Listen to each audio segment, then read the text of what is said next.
Tough conversations are the most important conversations, and not just for resolving conflicts, but also for the sake of your growth as a person. Because when you have a difficult conversation, it's usually because you're afraid of how the other person is going to react. You're afraid of what it will cause to the relationship that you have with that other person. And this is very top of mind for me because today I had one of those conversations. Me and another member of my club, we had a conversation with this other member who wanted to become president for the next semester. And it was just incredibly heartbreaking because I know that the person who wants that position genuinely has a good heart. They genuinely want it.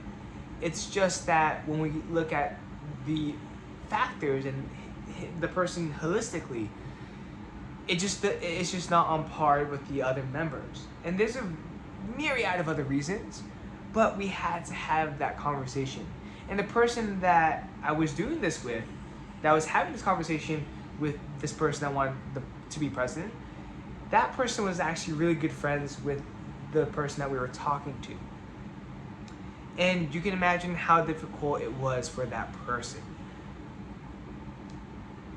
And there's so many lessons within this one little snippet of this story, of this 30-minute story. The first is that tough conversations have to be had. We had to make this decision because we couldn't just let the other person be in the dark. And if we had prolonged it any longer, it's just going to keep brewing and brewing and brewing until it comes to a tipping point, right? And it's especially bad if nothing is addressed and they feel unheard and they feel like they were neglected and they feel like they had no say. The other important thing about having tough conversations is that it builds your kind of mental toughness to having those conversations. This is what it feels like to have at least for me, this is how it feels like to have a tough conversation. So right before you initiate the conversation, your heart starts beating. It's almost as if there's the cliff, like you're at the edge of the cliff and you have to jump off into the ocean. Like you have to do it. You know that you're not going to die from it. Because, the cliff is like, what?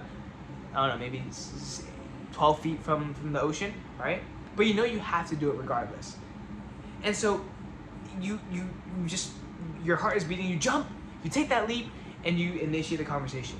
And from there, the fall down from the cliff to the ocean is the entire conversation length. It feels so long and it's so painful. You can feel your chest and your heart strong up, right? But the thing is, the more difficult conversations you have, the easier that 12-foot jump becomes. That cliff no longer looks like a cliff. It looks like a ledge. It looks like a ledge off, literally like a sidewalk. You stepping off the sidewalk. That's what it becomes like. And so the more tough conversations you have, it's not like you're not wary of it, but it becomes a little bit easier. You get a little bit more used to it. It becomes a little bit more routine. And if there's one thing I can promise you in this life, it's that you will at some point be confronted with a tough conversation that you'll either have to have or that you probably should have.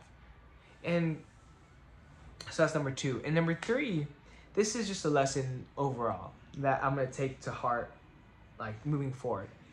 And it's that the people that want titles, I don't know, I should know how to feel about it. Because here's the thing, okay? In businesses and organizations, titles mean a lot in the sense that they give a certain level of power and a certain level of responsibility and duties and obligations. However,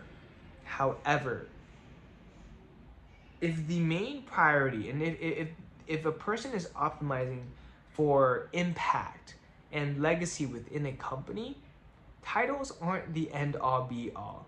And you can always climb up to the level of CEO. You don't have to do it overnight or even span over many, many nights, over many years. But if what you're optimizing for is that impact, you don't need a title in order to have that impact. What I mean by that is you can take your own initiative to make the company or organization better.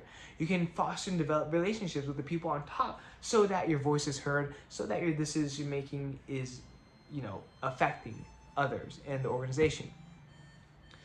And I can really understand why kind of flat organizations work so incredibly well.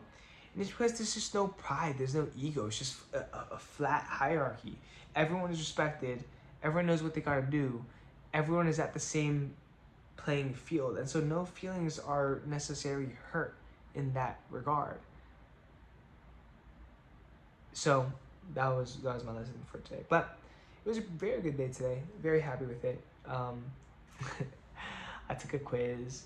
I think I did well on it, and I have a lot going on this weekend. I have a lot of work to catch up on for my hedge fund.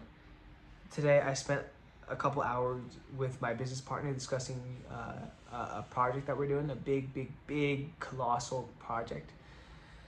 And life is just good. I just feel incredibly blessed. But with that being said, remember to have tough conversations. Don't be afraid of them. Embrace them. Use it as an opportunity to learn and grow. And I'll see you tomorrow. Peace out.